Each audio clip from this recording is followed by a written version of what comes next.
Let's start.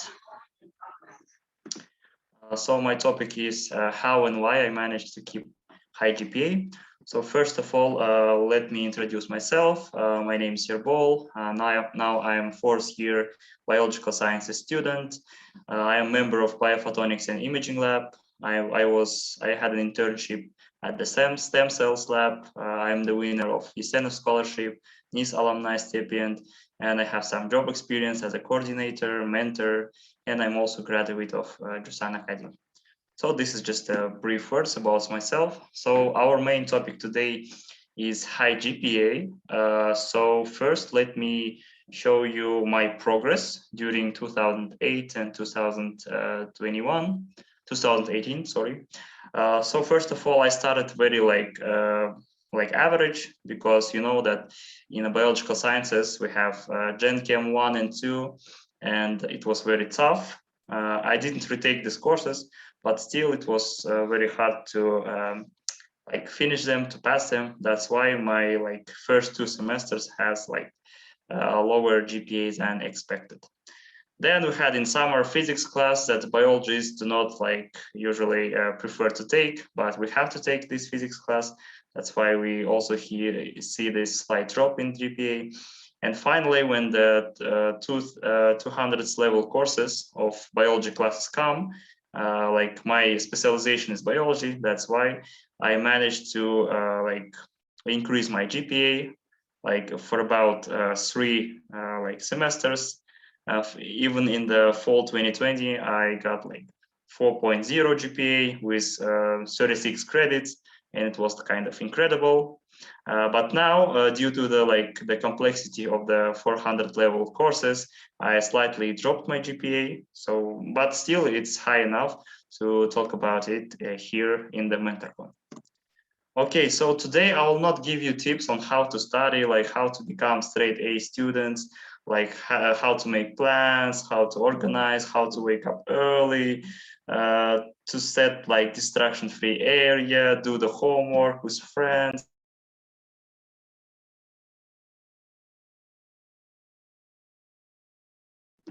Sorry, someone muted me. We will not talk about this because we mostly will consider some parts that are overlooked by the most of the students. So first, let me stop here. These tips, I would say, practical tips, will be very helpful during the first 2 weeks of the classes. So why? My first tip is always turn on the camera, because we are we have online classes. That's why professor should see you. If the professor sees you, it will increase the chances that professor will remember you. Also, please wear casual clothes during the online and offline classes. It's very important. And actually, I would also add to sit in front of the class, because according to psychological studies, usually professors remember those who sit in front of them. This is true psychology. Without any conscious thinking, they will just memorize you. Also, you need to be active. I mean, by active, I don't mean that you have to be professional in this field and answer all of the questions. Active, I mean, if the professor asks a question, you need to give answer. It doesn't matter if it's wrong, right, and etc. Because you will just show your activeness, that you are engaged in this lecture, engaged in this course. For the professor, it will also increase the chances of his memorization of you. Okay. Also, when there is a silence after question, you need to be the first one who responds, because it will show that you are the person who is listening this lecture, who is attending this lecture, who is active in this lecture. That's why it usually works, especially in Kazakh courses. I also usually tell my friends that in Kazakh courses, good grades A, yes, is taken in the first 2 weeks of the classes. Because if you show that you are active, if you wear casual clothes and you sit in front of the professor, or you are very active during the online lectures, you probably will get A. because professor will memorize you, and it will be kind of biased, but still it works sometimes. Like you will do your work, but when professor will assess your assignments, she will have some kind of bias. I don't know which kind of bias she'll have, but still you will have higher chances of getting like better grade than other people. So here I showed that I think all of you watched this like YouTube project that is called ЧБД, yes. And this one of the comics, Reptiloid, said that я уже у нее в голове. So your main like purpose of doing all of this stuff is to be in the head of the professor. Okay, next stuff is you need to visit office hours. This is very important because by visiting office hours, you show that you need help from professor, like, and you understand that you need help, and you will show that you are like trying to do something during this course. Actually, also you can discuss like previous midterm, quiz, or final questions, like how to solve them, how to approach it, and etc. And also you can understand why answers are wrong, right, and so forth, yes. By visiting office hours, you are not only like asking this kind of question, you can ask question about his subject, his area, about master's programs, PhD programs in this field. Also, you can ask about other courses, because usually professors like teach several courses, and probably you will take second or third course even from the same professor. That's why you have to build a good connections. And also I would strongly recommend to not to use the word curve. It is taboo to use it, because when you say curve, like all of the professors will like I don't know, you will be in a blacklist, I think, if you say curve. So please do not use it. Also, I would also say that you need to appreciate your professor. Like after the course finished, for example, after the finals, you need to thank your professor. It doesn't matter what grade you take, but still you need to thank him for the like nice course and etc. Because by doing so, you'll build like good connections, and then you will take the second course. And during the second course, professor like will memorize you. This is like pure psychology. And when she or he will memorize you, it will like you will have higher chances of getting like higher grades. Okay, so there are some personal examples that I faced during my like 3 years of studies here at Nazarbayev University. I had oral exam, and due to the like good connection with professor that was built during the office hours, yes, like 10 minutes of the oral final, we talked about my situation, like how I'm doing and etc. And only 10 minutes we devoted to the final. So it seems like how it's possible, yes, but it's possible if you have good connections with professor. Also, sometimes if you are very passionate, if you visited like some office hours and you showed your passions, then professor sometimes can just add some percents to your total grade. It happened to me with one of the courses that it was like about more than 2% was added to my total grade to get A minus to one of the like toughest courses in this in. Also, when you use all of these, let's say, psychological tricks, it will increase your chances of getting partial points in most of the assignments or problem sets, because professor knows you. Professor knows that you are doing a good job, and he will give more partial points. Also, sometimes, like due to the good connection with professor, I got like +1 grade, and it was a result of the visiting of most of his office hours. So I'm not saying that there is no need to study. I'm saying that you need to have a combination of this like study and communication. And this is a key factor of high GPA. Just studying good is not enough. You have to build good relationships with professors as well, because these connections in the future can help to get this kind like recommendations that will be helpful to apply to masters and PhD programs. And like good relationships is, I think, is good because you can share your concerns with professors. You can have a coffee with them, and there are a bunch of benefits that that you will have when you have a good communication skills with professors. So that's it for today. I think I managed time. If you have questions, please ask. I will try to answer them.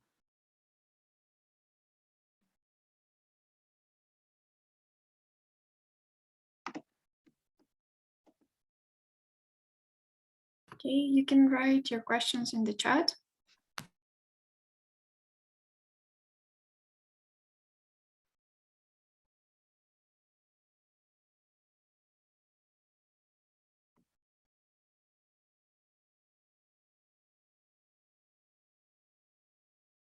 Okay, so there is one question in the chat. So what was the toughest course for you? Toughest course, I think, yes, it was like for biology student, it was physics class. And then it was, I think, organic chemistry 1. Yes, it was tough. How much time a day you spent on studying?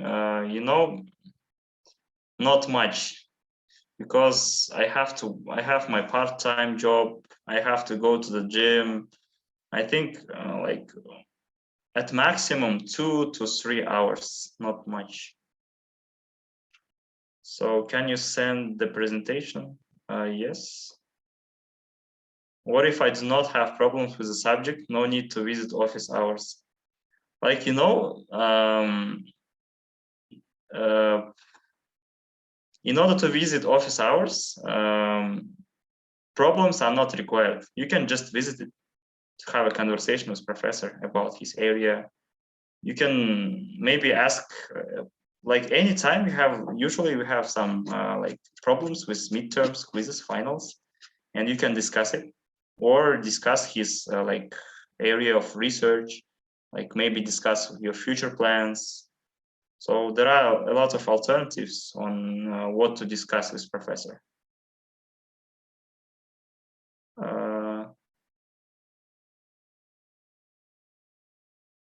Recording. So yeah, we will share all the recordings of all the presentations. And also if you need the presentations, you can maybe write an email to us, Academic Advising Office, or to your role directly. So if he's willing to share.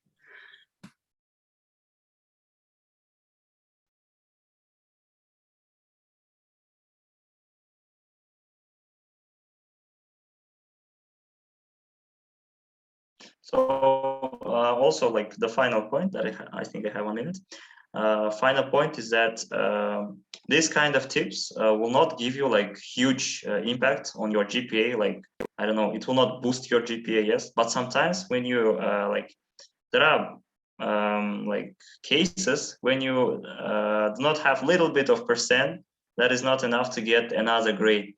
So this like kind of tips will help you to get this kind of partial percents. And these partial percents will add up and make like a boost in your GPA, okay? So thank you for attending. And I think that's it, yes, I don't know. Yes, thank you. There are no questions. Okay, yeah, if there are no questions, we will go to our next speaker.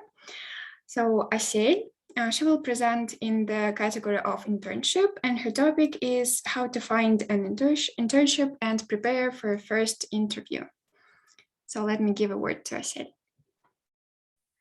Thank you, Alena. Good afternoon, everyone. Let me share my screen first. My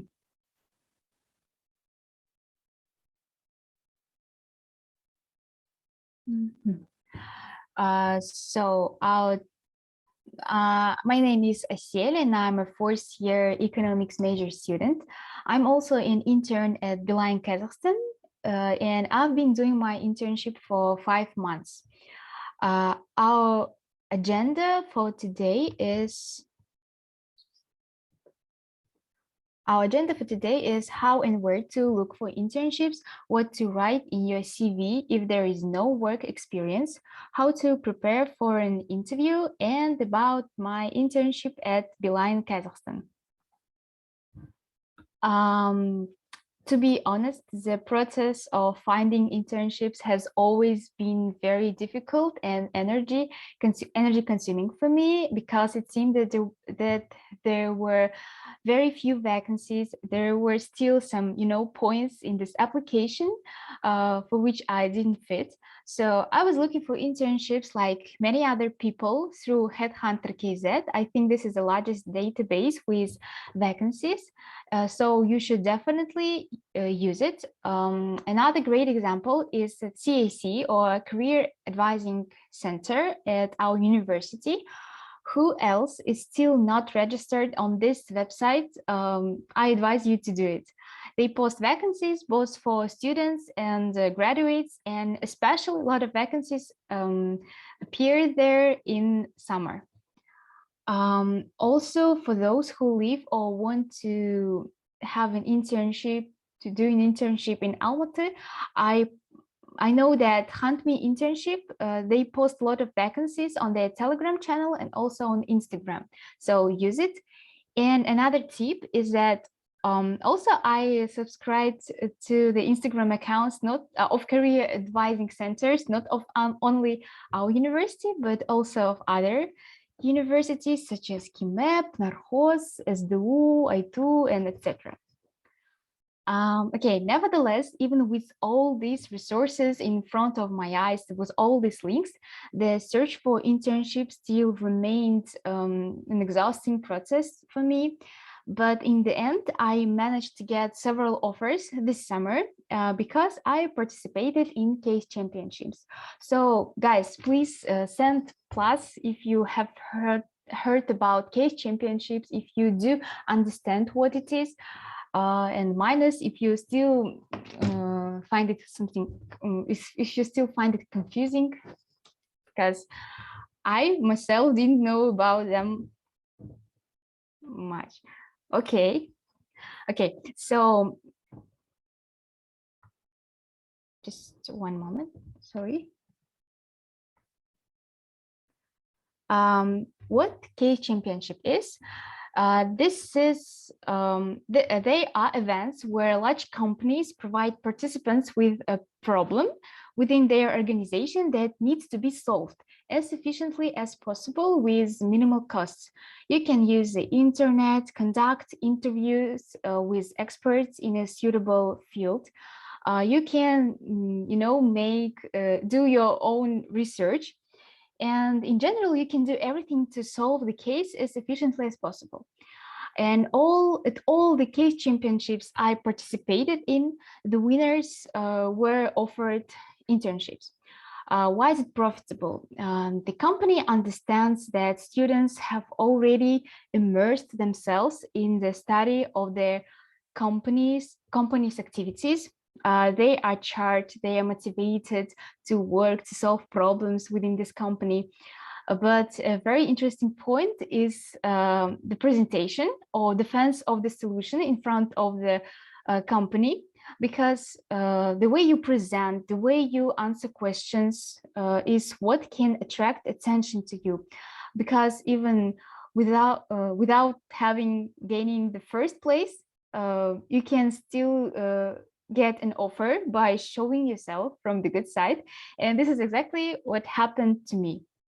So guys, I really advise you to participate in case championships. For this, you just need to create your team, or you can also find teammates in, for example, our groups on ВКонтакте or Telegram chats.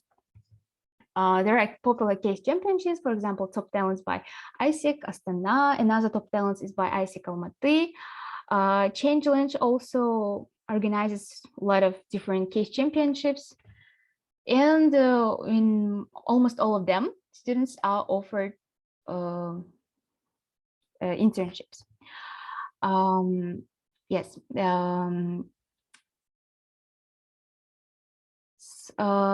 Also, I have heard that there is an idea sprint challenge by KFSA. So if registration is still going, so please register for this case championship.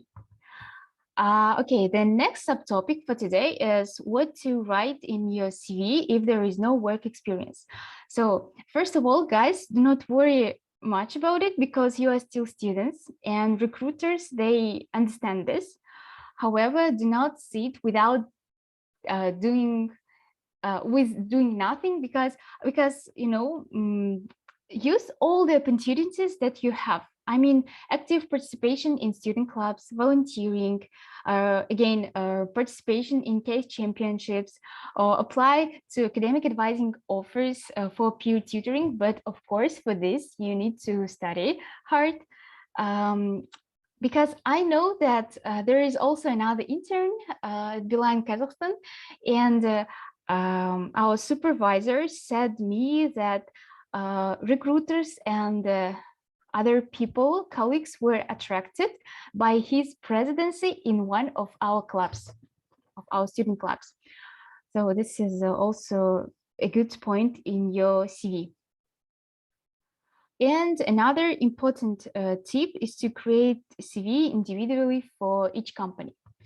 The next point is preparation for the interview.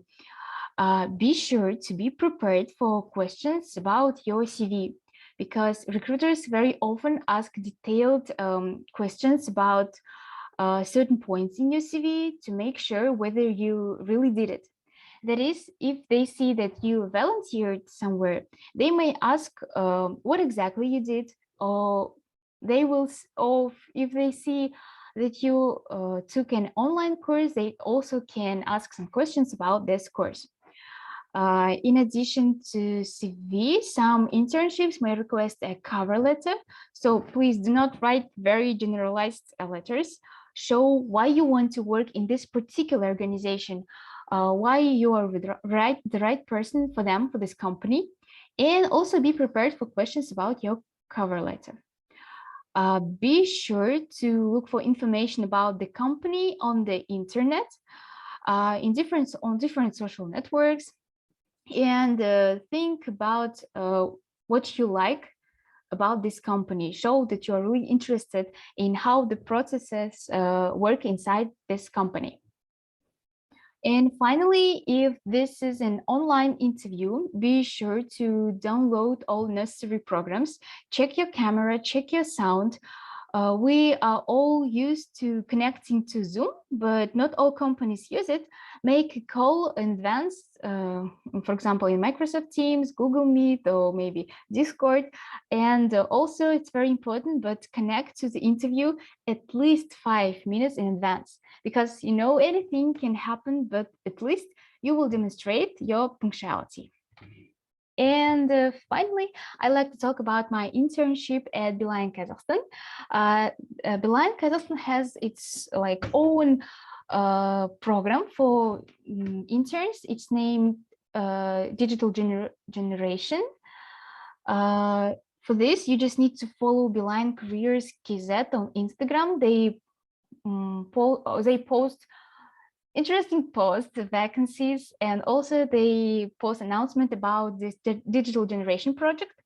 This internship is really cool because it's online, so you can work not just from any other town in Kazakhstan, but also from any country in the world, from any place. But at the same time, you can go to their offices.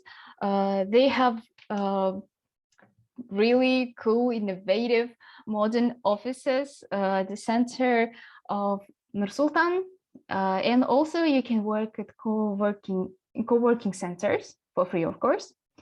Another good point is that you can have a flexible schedule. So if you want to work from 8 o'clock or from 9 o'clock or from 10 o'clock, it's absolutely okay.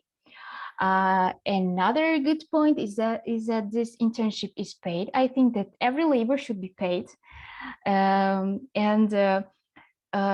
contrast to many other companies, to even top companies who hire only third and fourth year students, because many other companies want to teach only those students who can later work for their companies. But here, I remember that on one of our meetings with all the interns, I've heard that there were many second-year students and also several first-year students. So this is a good possibility for you guys to work this summer or maybe this winter at Beeline, Kazakhstan. And this is also cool because there are almost all possible departments. So if you are a lawyer, you can work there. If you're an engineer, you can also find vacancies for you. If you're an economist, there are plenty, there are multiple vacancies for your major. And another good point is that they give welcome box to every intern. For example, this is my welcome box. Also, every intern has a mentor. So if you have any questions, difficulties, you can always ask your mentor who can guide you, who can navigate you. This is really important, especially during your first internship. And finally, there is an immersion in corporate environment. So, I mean, the way you establish relationships with your colleagues, with supervisors, or maybe with partners. I think that this experience is really interesting. It's new experience. So I really advise you guys to apply to this program as soon as you can see the announcement about it. And I think that, yes, that's all. If you have questions, feel free to ask me. You can write in on chat. You can write directly to me. Okay.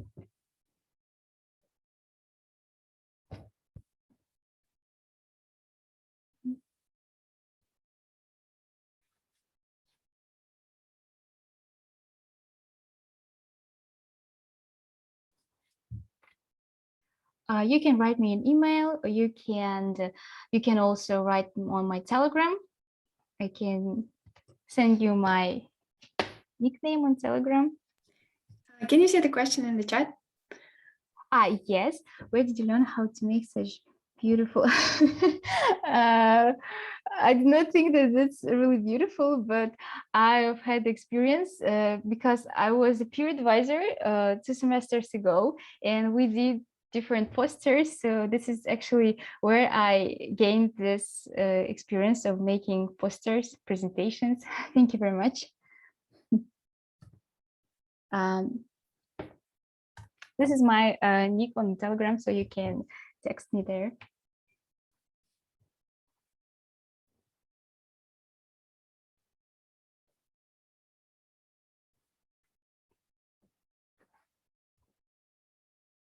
Okay. Very good question. How do you combine studies with internships? I mean, how do you plan your time? Okay, actually, the fact that we are learning online is helpful because I do my internship during the day from 9 to 6, and then I study because I always can watch all the recordings, our lectures in the evenings. But if I have exams, I just write to my mentor that I have an exam from 3 to 5 o'clock, and I also make like book an appointment with me, so other people at our company can see that I'm not free at this moment, or I can also put a like status so they can see that I'm not available at this time. But another important point is that I have only 4 courses this semester. This is because I've took summer course once, and I also had 32 credits every semester. This is why my 4th year is really, I would say, really easy.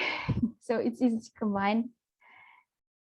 But you, for example, during my summer internship, my supervisor said me that I can intern for 8 hours a day, but starting from September, I can change my schedule to 4 hours a day. So this is also an option. Is it possible to have internships while studying, or is it better to do it during breaks? Definitely, you should start doing your first internship during summer or during winter, but winter break is too short, I guess, but I think that it's possible to find an internship. If you feel that it's okay, that it's not hard for you, so you then can try to combine your studies with internship, as I did. Were intro courses difficult for you? I find it interesting but struggle sometimes, and it makes me want to quit econ. Any advice on this matter? Well, Jules speaking, I think that every course has its own strategies. For example, econ courses, I always read chapters, and after that I watch recordings of our professors, and then it makes easier to understand what professor really means. And then I always solve problems after a chapter. I think that in econ, you should combine both understanding the theory, the concept, and also try to practice solving problems as much as possible. But I would say that intro courses, they were more difficult than intermediate courses because there was a process of adaptation.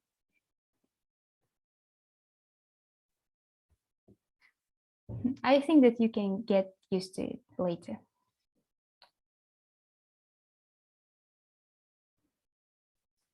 Thank you too.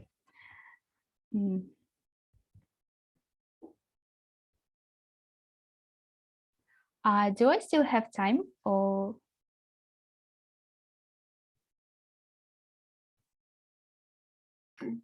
I think no, because we have to give a word to Olan next. Okay, thank you very much. Thank you so much, Asil. So Olan will continue in the category of internship, and he will share his insights from his internship experience. Yeah.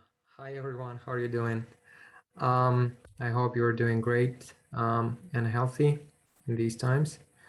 Okay, so first of all, can you hear and see my screen? Yeah, I guess. Yeah, okay. Yes. First of all, hello. My name is Ulan. I'm a third-year math student. I think you all know something about me from the posters, so I'm just gonna keep this presentation short and as accurate as possible. Okay, so first of all, let me briefly tell you what I was doing this summer. So I had an internship experience this summer in a consulting firm. It is called CSI. It is actually a foreign company. They just recently came to Kazakhstan, and really great company actually. CSI, it stands for Center for Strategic Initiatives. It is a private independent consulting company, okay? But they're a bit different from Big Four in a sense that one of their focuses is the government issues, okay? So they don't consult only other private companies or any, I don't know, public companies, and they also consult government on different issues. So I was accepted to the Department of Consulting, and I was helping in the Department of Finance. And I'm just going to share with you what I learned, what I think is going to be helpful for you during the internship, okay? So I think Asel just nailed it, how to get an internship. I'm just going to share what to do and what not to do during intern. Okay, so the very first thing is don't be shy, okay? Maybe, I don't know, no one likes shy people. So that's the truth that I learned from our university, from this internship. No one likes shy people. So the very first thing that you need to do when you first came to the office is that you have to introduce yourself so that people remember you. And that is very important. So people have to remember you after you leave, okay? Because eventually they are going to search for employees. They're going to be thinking about who to hire, and they might remember you, okay? And the second thing that is cool about not being shy is it helps you cope with the teams. Most of the time, usually in consulting firms, they are actually divided into teams to work on different projects. And it is going to be easier for you if you introduce yourself from the very beginning, okay? And the second point comes from the first one. Strengthen and expand your network. Don't only introduce yourself, but try to get to know people. Because if you find a internship in a good place, they're not going to be any bad employees, right? So you want to keep those people near you. You want to actually use them in the future, right? Because when I mean use people, I don't mean in a bad sense, right? So try to use your network in the future. So to use your network in the future, try to develop it right now, okay? So it means that the very first thing that you want to do in when it came to the company is that you want to learn the hierarchy, okay? So how is everything organized in the company? And then don't hesitate to talk to anyone, okay? So during lunch, during some small talks, and again, try to make them remember you, right? Okay. Third point that I learned from myself is try to get best of the internship in terms of hard and soft skills. So as for me, I had some knowledge in Excel. I had some knowledge in some coding languages, but I could have learned a lot from my supervisor. So I worked under the junior partner, and he just showed me how to work very efficiently. I'm not going to say we work so hard from the morning to the evening. We worked so efficiently that we just needed 3 or 4 hours a day to complete a big, to complete a task. Okay. So those people, they are there for years. They know the stuff, and you don't have to, again, you don't have to be shy to ask them. Okay. And this is the very essential point. Don't be afraid to ask when you don't know something. Okay. I think most open-minded people, they will be just happy to assist you and help you. And again, this is good for a company because an intern is a possible employee, right? And the company tries to enhance that process of learning, okay, among their employees. All right. Okay. Point number 4, be professional. Yeah. What I mean by be professional is the very first thing is do your tasks. And to do your tasks, you need to look out for your time management. All right. Time management is very essential. So next thing, be professional on the in the office. So again, there are boundaries, there are certain etiquette that you need to keep in the office. So that's one more point. And the last thing, after you've done all the above mentioned, try to leave on a positive note. So you know, practically and in ideal way, try to thank everyone for the great time that you had. Try to thank your supervisors, people you have worked with. And last thing, don't forget to ask for a recommendation letter, right? Because that's important. But they're going to give you eventually, but try to prove that you have deserved that recommendation letter. Okay.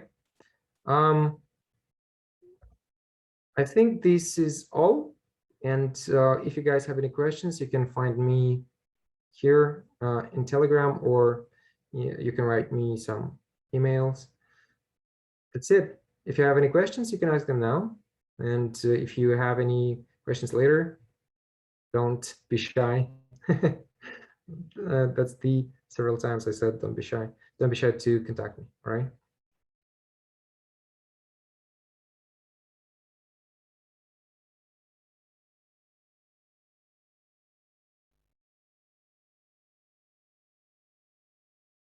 Okay, so I think. Okay, I actually have a question for you.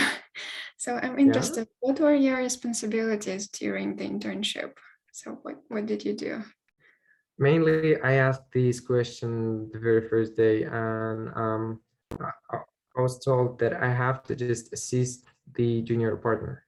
So he had like a lot of projects, and my main task was to make it easy for him.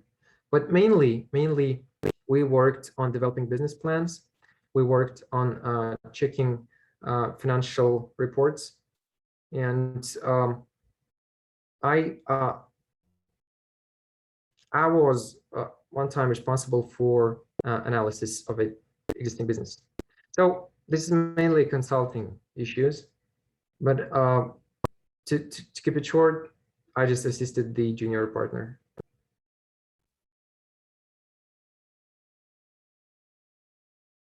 Oh, thank you for your time, Kaderbek.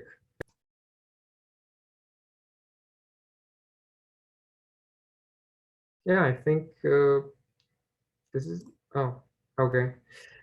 I have a question. Did your expectations meet the reality when you headed to the internship? And yes and no. Unfortunately, I caught the time of COVID in the office. So I started working in the office. So we had these meetings with the group. We worked on projects, and then there started a Delta version, I guess, and everyone were sent back home. And that's when I hit the disappointment. But nevertheless, that was what I expected, about 80–90%. Do you want to continue your career in this field? I think so, because I wanted to try consulting, and I really liked it. Before, as Asiel said, I participated in case championship about audit, and I really didn't like it. I think that's different for everyone, and I wanted to try consulting, and it really hit me. So yeah, I guess so. And again, guys, try to work on your network. That is very important. To the present day, I still talk to my supervisor, to the junior partner. I still have some tasks, so that I can practice. Okay, that is very, very important and very, very helpful.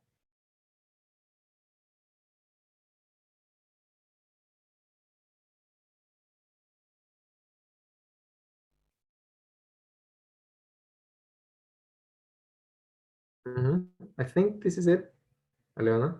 Okay, thank you so much, Alan, for your presentation. It was great. Okay, and now we will continue in the next. We will continue in the next category of research, and I will give a word to Leila, and she will present on the topic of a young scientist in biology and how curiosity becomes research interest. So, Leila, you're welcome.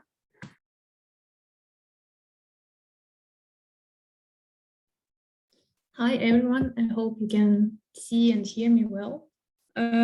So yeah, my name is Leila. I'm a senior student of biological sciences, and I'm a peer advisor and a mentor at academic advising office.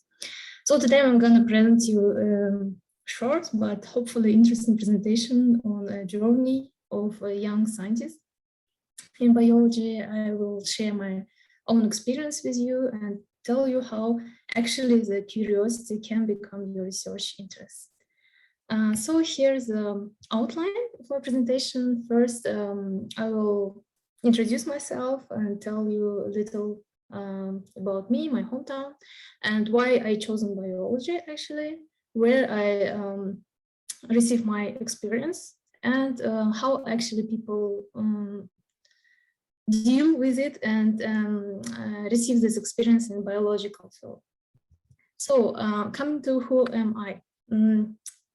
My name is Leila. I am from a very small town called Aksu. It is in Balda region, in northeastern part of Kazakhstan. Thanks to Imanbek, it's becoming more popular now from day to day. When people ask me where I'm from, I say Aksu. They say, "Oh yeah, Imanbek, we know it."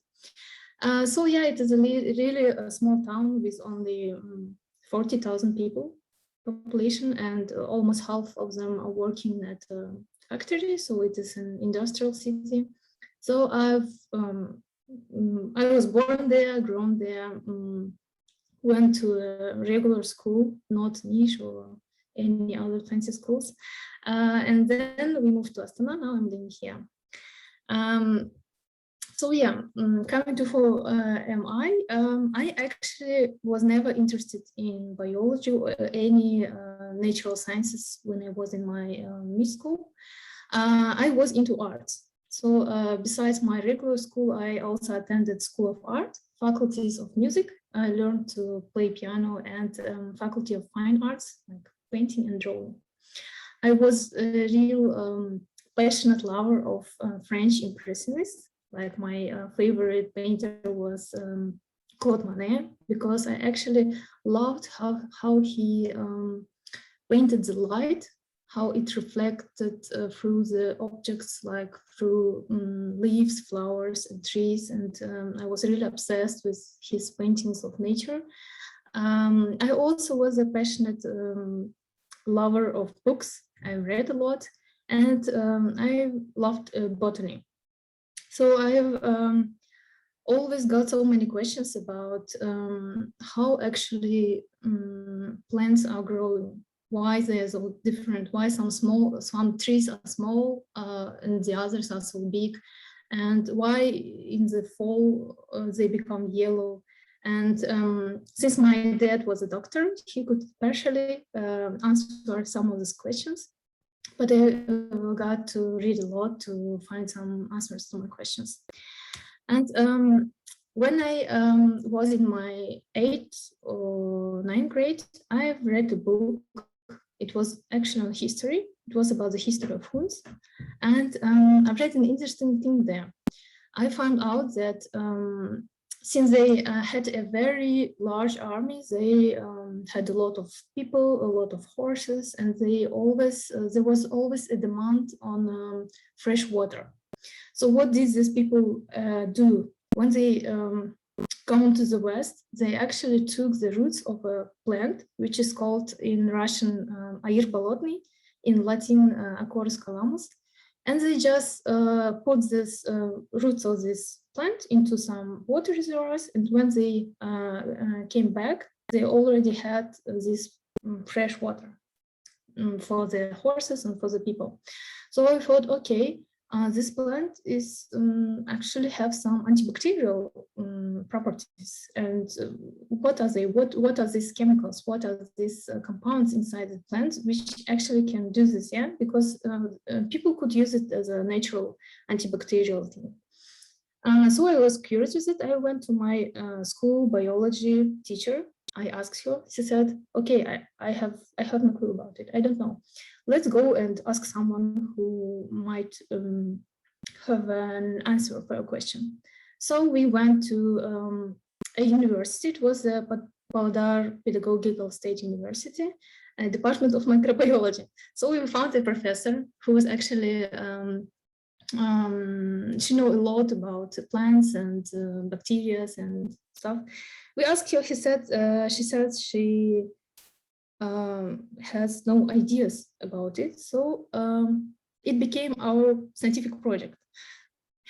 And we investigated actually how this plant is working, why it has these antibacterial effects, and this was actually the transfer of my interest from arts and from books, from fiction into actually biology. And then I thought, why biology? Why actually biology? And the answer that I found is I'm very simple, because biology is actually about life. And I love all living organisms. I'm interested on how they are living, how they are surviving in this life. And it's not only about plants, but also about animals and about humans, all living objects. Yeah? So here you can see my happy face, and this is actually the plant that we were investigating, Acorus calamus, in botanical garden. Where did I receive my biological experience besides this Department of Microbiology in State University in Pavlodar? We did the project for 2 years there. I also participated into some contests in like city and regional contests. I didn't win anything with it, but I got some experience because I really learned how to prepare media, how to seed the bacteria, how to work with autoclave.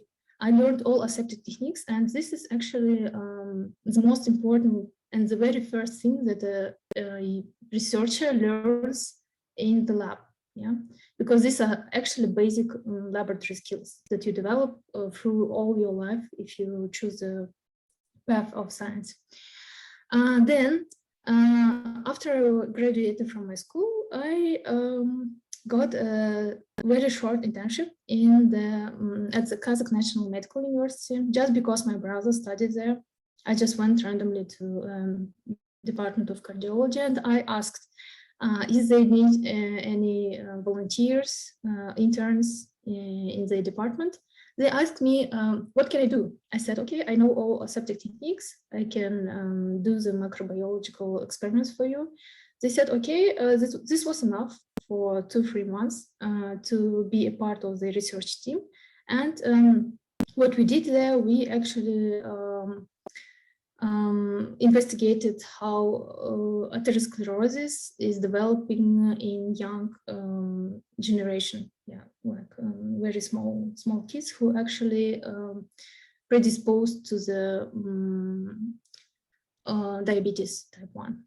So yeah, after that, I got into university. Here is our beautiful university, and there I got the experience in 2 laboratories. But let me first tell you how I actually stepped into these laboratories. My first year was, honestly speaking, a disaster. I got really many problems with general chemistry and all the stuff. I even have retaken the course because it was really hard for me as a student from a regular school with language of instructions, Russian.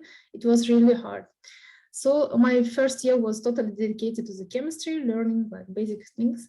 But in my second year, when I've taken the course of microbiology here at our Department of Biological Sciences, I found out that in our section, there was actually no teaching assistant. Somehow, I don't know. And I was volunteering there, helping my instructor with these basic things like preparing media again, like helping her in laboratory with laboratory in the laboratory. Yeah, and then she invited me to her extracurricular seminars, which were actually on plant genetics. This is how I stepped into her research team, and she invited me to help her with a paper review on plant virology it was exactly in this pandemic online mode, which was actually pretty fun for me because it was all we were doing were actually reviewing the articles published before on this topic. And when I was working with this paper review, I found out on ResearchGate that some professors of our department are actually publishing now in this pandemic time. And I was just looking through the list of professors. I found out that a professor from mechanobiology laboratory, Dr. Trifan, is now studying the nanoparticles, the effects on plants and humans. And I thought like, why not just asking him? Because I saw that some of the proteins that he investigated were the same which I actually studied during my internship at medical university. So I just wrote him, I just dropped an email, and he asked if I want to be a volunteer in his laboratory. Sure, I said yes. And this is how I stepped into the laboratory of mechanobiology, which is actually pretty cool because they possess confocal microscopes, atomic force microscopes, which you would not find anywhere in Kazakhstan, only here at our university. So after volunteering for 2 or 3 months, I've got a position of research assistant, and not only in mechanobiology, but also in plant genetics.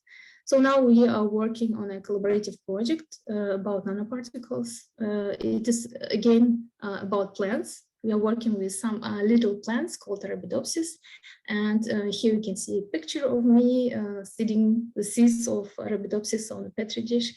And this is a part of my routine work. It is very interesting, and it is quite interesting how actually you begin with one plant, which is from the book, which is like 2000 years old, and then you come to this point, to nanoparticles, to 21st century, and you still investigate how it affects plants and humans. Yeah, and from here, I would give you some tips about how you can transfer your curiosity into your research interest, actually. And the very first line is a well-known line of Steve Jobs, who said, "Stay foolish and stay hungry." And it was totally right, because if you are not curious, if you are not interested, what can you do in the field, right? Like all scientists who actually got some results were not possessed with, were not passionate about the results by themselves, but they were thinking, they had this question in their mind. Yeah, they were passionate about the question. They wanted to find out the mechanism behind something behind this question. They wanted to know the secret. So yeah, stay foolish, be hungry, be curious, and expand your knowledge. Like, do not stuck just on one thing, just one field. Yeah, because life is so multi-dimensional. It has almost all research, all studies are now really multi-dimensional. They have a multidisciplinary, like in one project, for example, in the collaborative project that we have now, there are molecular biologists, there are chemists, there are physicists, there are, for example, my PI is actually not a biologist. He has a background as an engineer. So we have engineers there. We have people from computer science who help us with programming. So it is really multidisciplinary. You can be involved in anything, actually, if you have interest in it. My next tip would be talk to people. As Ulan said, don't be shy, yeah? Talk to people. Because if I would not talk to my instructor in my microbiology course, to Dr. Egrim Soltabayeva, I would never step into her extracurricular seminars, and I would never find out that I can be actually a part of her research team, and then a part of another research team, a bigger one, right? So it's really about your soft skills. Don't be afraid, just talk to people, yeah. Don't be afraid of challenges and failures, because this is okay, this is normal. No one is actually talking about the story of the failures, But this is a part of research, this is a part of science, and you should be ready for it. This is okay. Do not afraid of failing. And the last tip is pretty simple. Just love what you do, because it is all about life, and it is all about love. And if you do not love something that you are currently engaging with, it won't probably bring you a lot for you as a person and for you as a scientist. So yeah, here are just small tips from my side. This was my own experience. It doesn't mean that yours should be the same, because everyone has its own path, right? I'm just sharing my experience. But if you want to discuss it, or you have any questions, I'm open. Thank you for inviting me today. So we can ask your questions now if you have any related to biology, to research at our university, basically anything.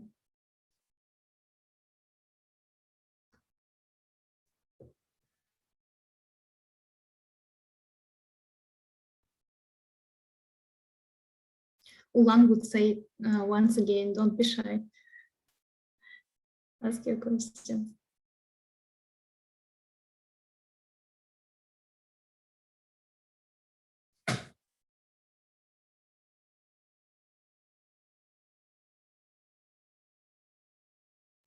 Okay, it seems like no questions. Yeah.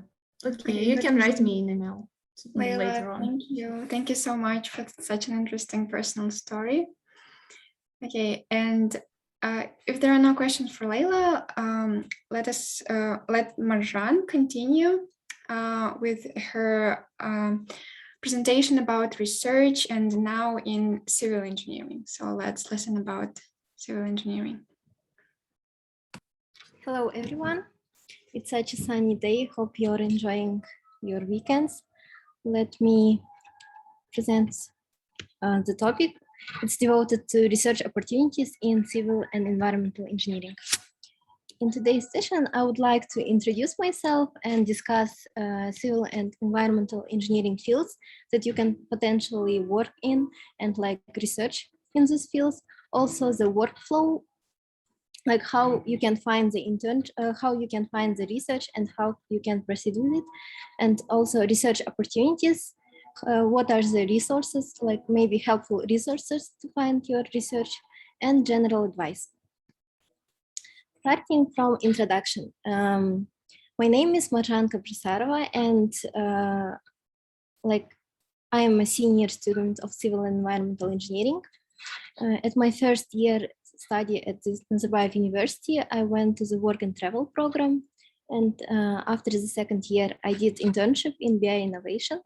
After third year, I became a research assistant in Industry 4.0 for Kazakhstan SMEs research unit. I'm currently working as a research assistant there as well. I just did a short break because I went to the IESTA program like this summer to Poland. Like I was working in GDP company.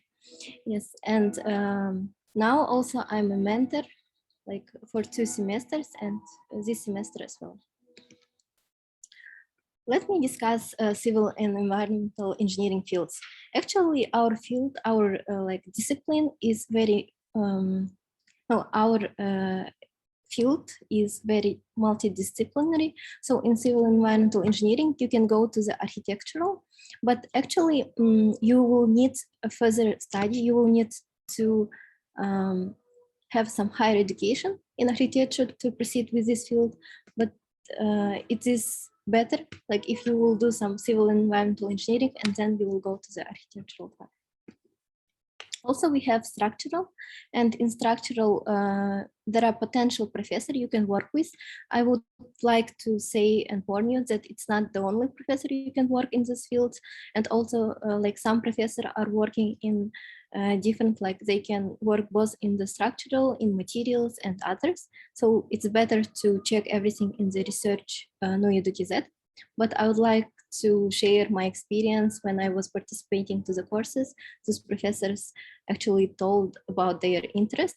And based on the fields, you can go to the structural and go ask Professor Shazim or Yichuan Chan. Also, in the project management, you can go to the Abid Nadim and Ali Turkilmaz.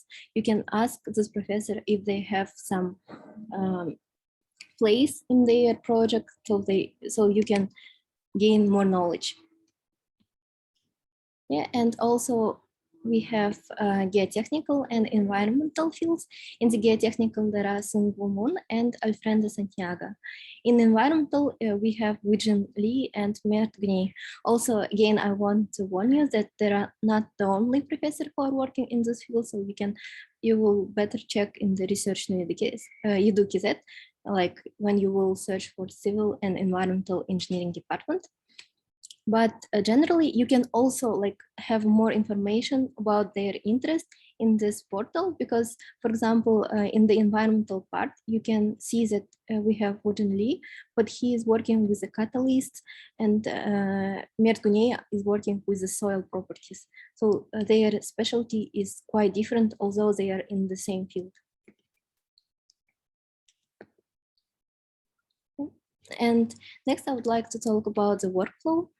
First, as I already said multiple times, you should definitely go and check the Research YDU-KZ. And there, the important information you should look forward to is that you should find the field you are interested in. You can check firstly the department, Civil and Environmental Engineering, and then you can check whether you are interested in structure or you are interested in the maybe materials or maybe digitalization or in the construction. And you can check the field and you will have a better understanding of it. So then you can check the research profile of specific professor. You can potentially work in the project or check the profiles of those professors. And it will be a good help if you will have some maybe skim their papers, their previous papers, so that you will have a better understanding of what kind of paper they're writing and what kind of topic they're interested in. Also, then the next step is to write a professional message to professor. Why I wrote professional, it means that you don't want to just write him do you have a position? I just want to enter, because they have no background of you. So it's better to provide some background about you, describe your interest, why do you want to be in his project, motivation, and attach your CV. So they are looking for CV. Later they can arrange you an interview, or they will just accept you based on the CV.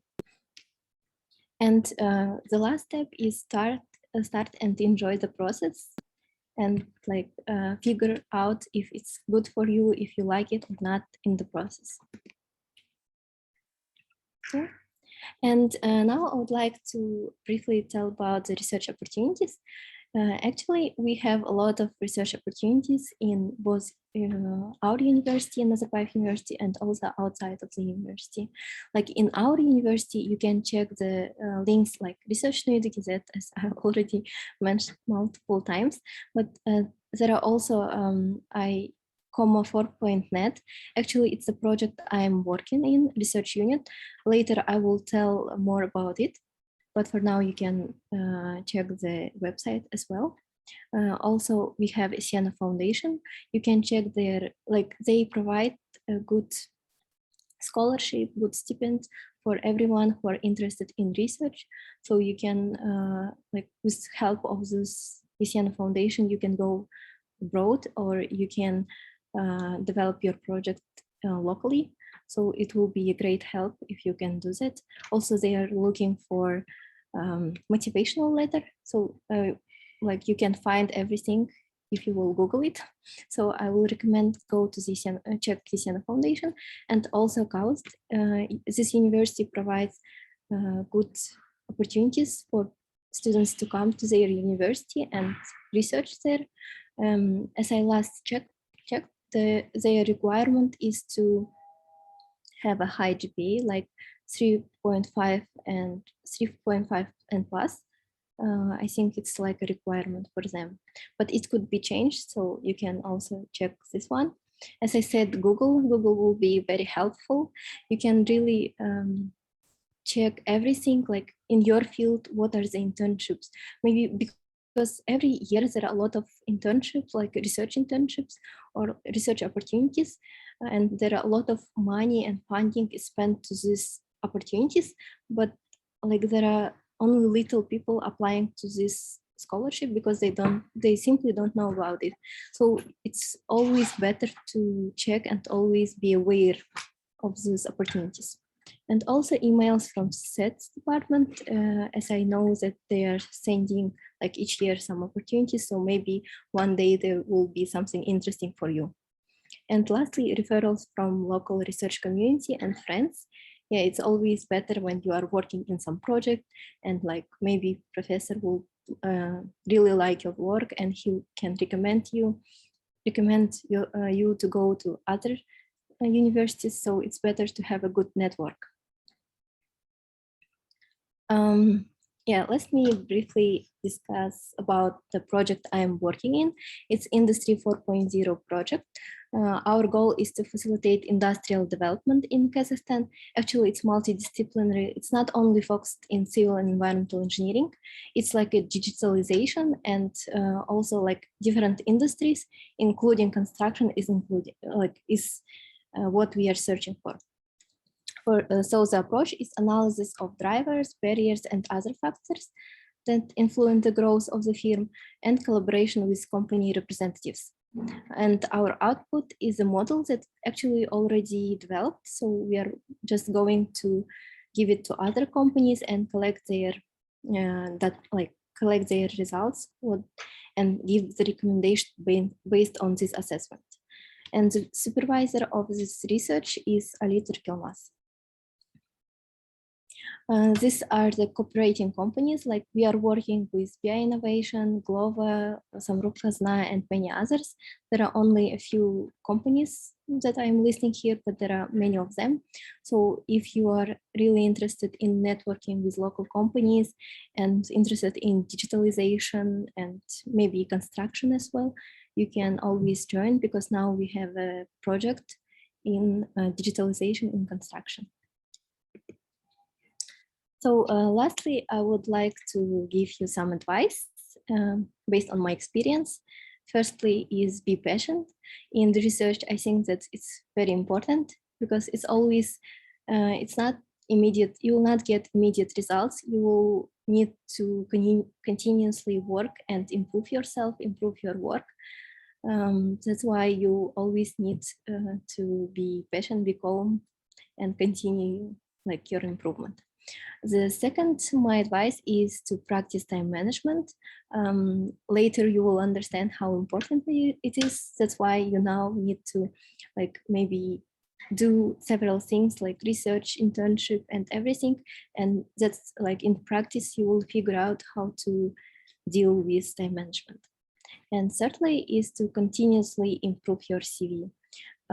I would like to emphasize this point because like later, if you are thinking of master's degree, or even if you are thinking to get a job after your studies, you will always need to present something for the people.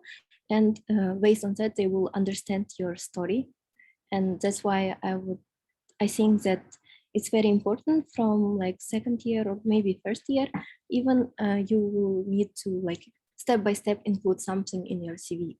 You will kind of draft it, and that's how you will build your CV. And later you will get more opportunities because at some time you really made some effort to be better, to have a better opportunities in the future. So lastly, hard work pays off. So don't be hesitant. Always be sure what they want to do and always try new things. In the end, it will really pay. Thank you for your time. You can always write me in Telegram, or maybe you can find me in LinkedIn and email me so I could answer any of your questions, or I can ask some questions now. Marjan, I have one question. Yeah, sure, you can ask. Thanks. Thank you for your presentations. It was really great to see. Yes, sure. Can you tell me a little bit about your project, about your research? Yes, sure. As I said, like it's a research unit under supervisor of Ali Turkilmaz. Actually, he is not in civil and environmental engineering department. He is more like in master's degree of engineering management. So his field is related to the civil environmental engineering, but he's more about the management, project management field. So, and he initiated the project where we created the model to assess how the companies in our, for example, Kazakhstan, small and medium enterprises, how they are ready for digitalization. For example, Industry 4.0, we have a lot of technologies. It's like Internet of Things, or we have like AR, virtual reality and augmented reality, and also many more artificial intelligence, all those technologies, how they can be like in practice, how they can be integrated in our like companies in Kazakhstan. So we already developed, it's like a final stages of the model, but now we are starting a new project. It's related to digitalization in construction sector using circular framework. So this project is at the beginning stages. Maybe we will need some help in this model just to send the recommendations for the companies, but mostly now the project is almost done. And another project is construction, digitalization in construction it's the project that will be going on for like 3 months, I guess, maybe more, maybe it will be extended, but for now what we have is that, yeah, it's at the beginning stages. You can find out more, like you can ask me anytime, but for now it's like at the initial stages. Thank you. Yeah. Mhm. Thank you for your question.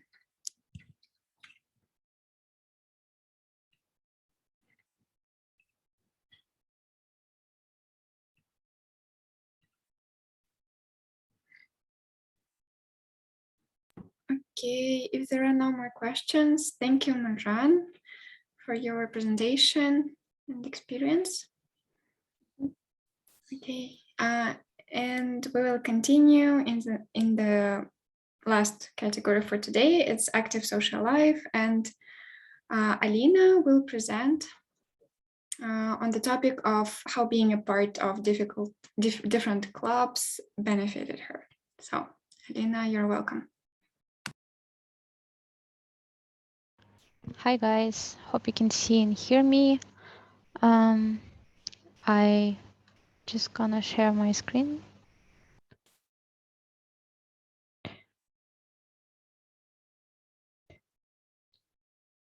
Can you see it? Yes. Yeah. Okay, nice. So I prepared a small presentation to explain you my personal experience of joining clubs and being an active member of one of the clubs. And by the way, my name is Alina. I'm a third year math majoring student. Glad to meet all of you. So let's start. There are a lot of stuff that you can get apart from the research and internships during your university life. And one of them is joining clubs. And joining clubs are very beneficial in several different ways, which I listed here, because joining the clubs, you get to be involved in the community. You also learn something new about your some field of your interest. You add something to your achievements and to your CV if you are very proactive and, for example, are involved in the club's activities yourself, or are a part of the club's administration. Also, you can join clubs just for the sake of relaxing and maintaining your mental health, which also is very important. And you gain soft skills no matter which club you are, which club's activities you are involved in. If you are a part of the administration, you usually get a ton of soft skills out of that, and I'm gonna show you why. So first of all, networking. Being a part of a huge club, which was Debating Club Nomad of our university, it has I think that more than 100 of members. It was a very great experience because during my first years at university, it was very stressful and I was so nervous. I didn't know what to do because it was my first time being at university, my first time doing lots of stuff that are unique to being a student at the university, and it was a great experience to have someone around myself who were at the same situation as me, or seniors and juniors who are able to help me, because when you're a member of a club, you develop this you develop the relationship between you and the students from the same year of study or from the same major as you are, which is very helpful because you can prepare for exams together, you can become study buddies, or you can remember each other about the deadlines, which is also very helpful. Or you can take courses together or give each other feedbacks on professors and on the stuff that is taught on several courses. And also you have juniors and seniors that you can refer to when you have questions, uncertainties, or concerns. Um, in most of the cases, they're very friendly and very nice people. They've gone through all of the things that you are going through right now, and they have a lot of useful advice to tell you. So it's very great when you are not shy, as most of the speakers have already mentioned. You are not shy and you use this opportunity to the fullest. You go and ask some questions.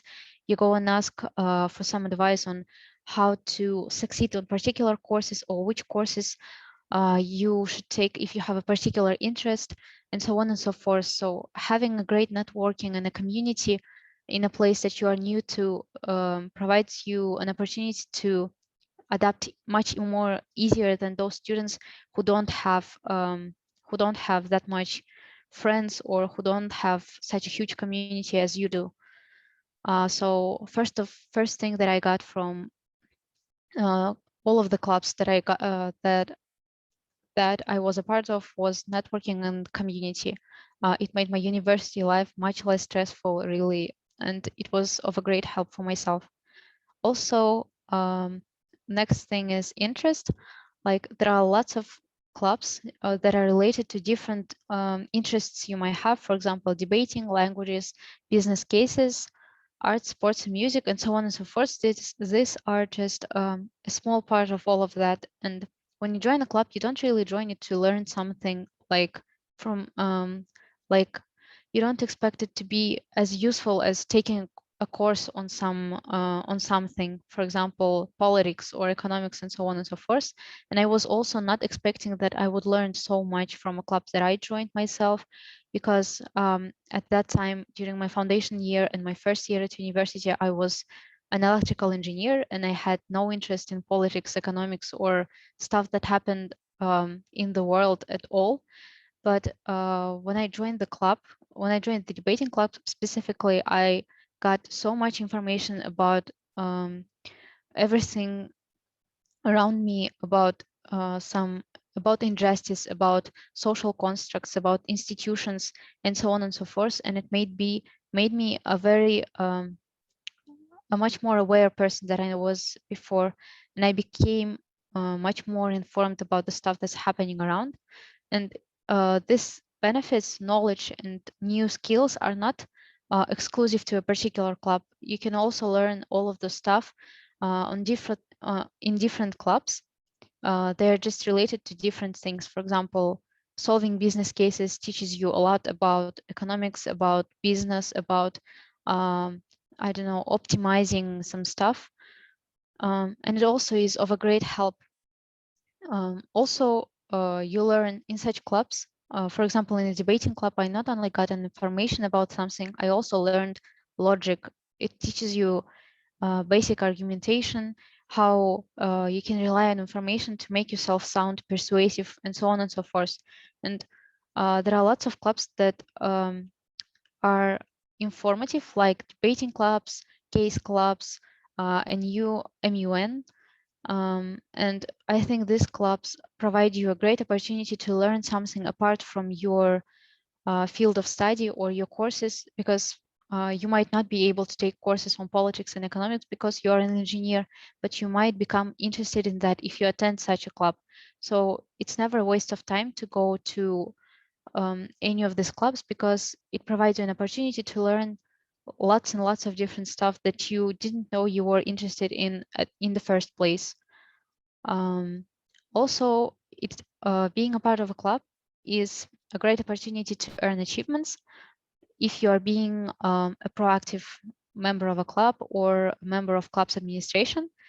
And there are even things that people usually include in their CVs because they sound really great. Like it's obvious that internships and research are very great to your CV, but achievements that you got from the clubs are might also sound very persuasive to for your future studies in other universities or for applying to a particular position, because these achievements include organizing international events or some very serious stuff, or winning competitions in competitive clubs like, as I previously mentioned, debating clubs, case clubs, MUN, and so on. Because all of the people that are going to go through your CV, they're not only looking for you to be a good student, they're not only gonna look how you study or how your grades are and so on. They also want their future employees or future students to be active, to have some leadership skills, to be responsible. And these achievements that you gain from clubs really showcase the qualities that they're searching for.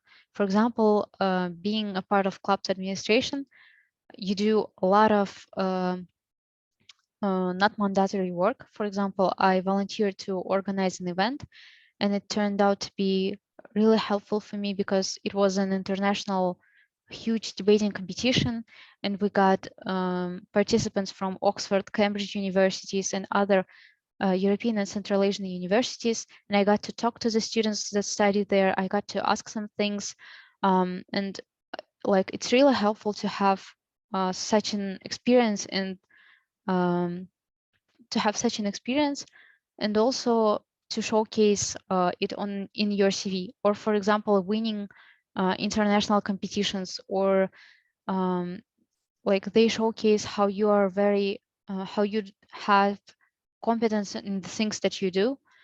For example, I have many acquaintances of mine who got admitted to their universities that are very prestigious, for example, KAIST or Central European University. By being very active debaters, they participated in European championships or even world championships in debating. And this one thing was a very appealing addition to their CV. So because it showed how like they're able to excel in the things that they want to excel in, that they have a certain amount of knowledge and they have certain amount of argumentative skills. So yeah, it helped them out a lot. And you also can, and also by participating in such competitions, you get an opportunity to travel around the world, because our university, several departments at our university can provide funding to students who have like a GPA that's higher than 3.0, I think, or like the students that have a particular GPA that doesn't have to be really great, but to achieve some threshold, and they give you the funding to go see the world. Yeah, and I think that it's a great opportunity to have during your university years, because it's a very interesting experience, not only not only the achievements that you can add to your CV. Also, so in the previous section, like being a part of debating club, I also participated in organizing several international events and also won several debating tournaments, which are the things that I usually add to my CV when applying somewhere. Also, there are clubs that you can join just to relax. It doesn't have to be something like clubs are not always for productivity. You can go there just to have fun, just to hang out with friends, or just to get an escape from the stressful environment that you're involved in. So yeah, it doesn't require much time and it distracts you from your responsibilities. For example, a part of the debating club, I was also a part of some other clubs, like dancing club. I was not good at dancing at all. It was not for competitive something, but it was just for myself to feel myself better.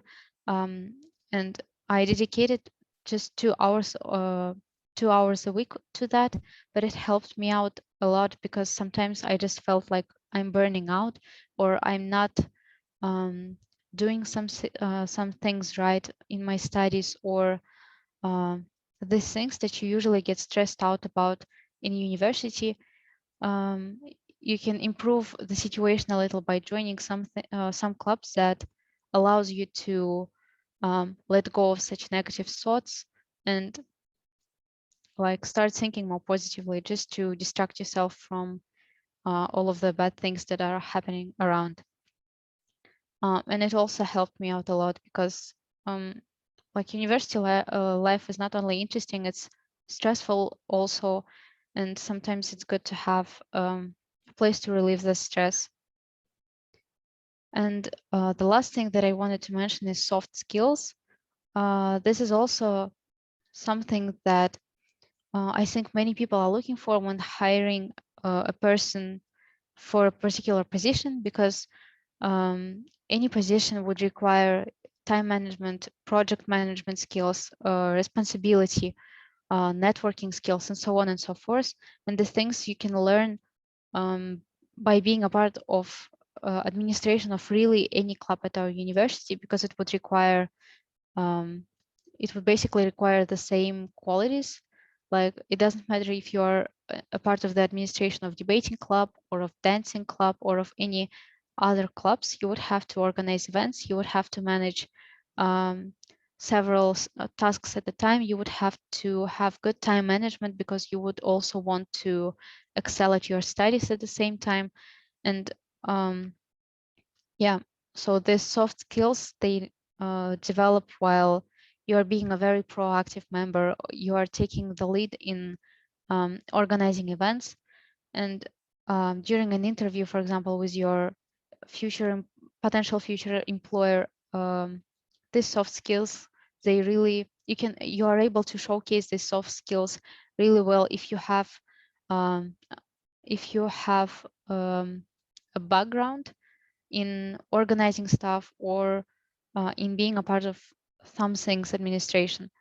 And yeah, I think that it's also a very great thing that is unique to being a member of club's administration, because soft skills, you usually don't learn them while being a researcher. You might learn them on internship, but sometimes you don't have an opportunity to do that. So this is an easy way to get them while being at university and joining a club. And I think that this is all. So you really can learn a lot of stuff while being a part of a club, and you can get some achievements, you can get some fun, basically everything by being a member of a club. So go join some clubs. Your university life should be interesting and full of experiences. Don't waste it on just studying, please. Have some fun. And thank you for attending. Thank you for your time. If you have any questions, you're welcome.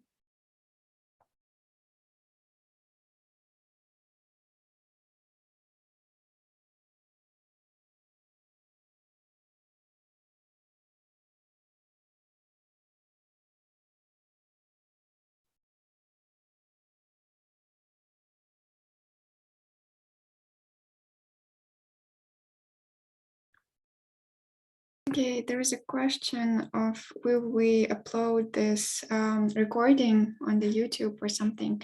Yeah, I think yes, we will upload it and we will share the link also. So you would have a chance to rewatch any presentation. If there are no questions for Alina, I think we can finish for today. Thank you everybody who stayed till the end. Okay, it was great. So I hope you enjoyed it. Okay, so I think that's it. Bye-bye.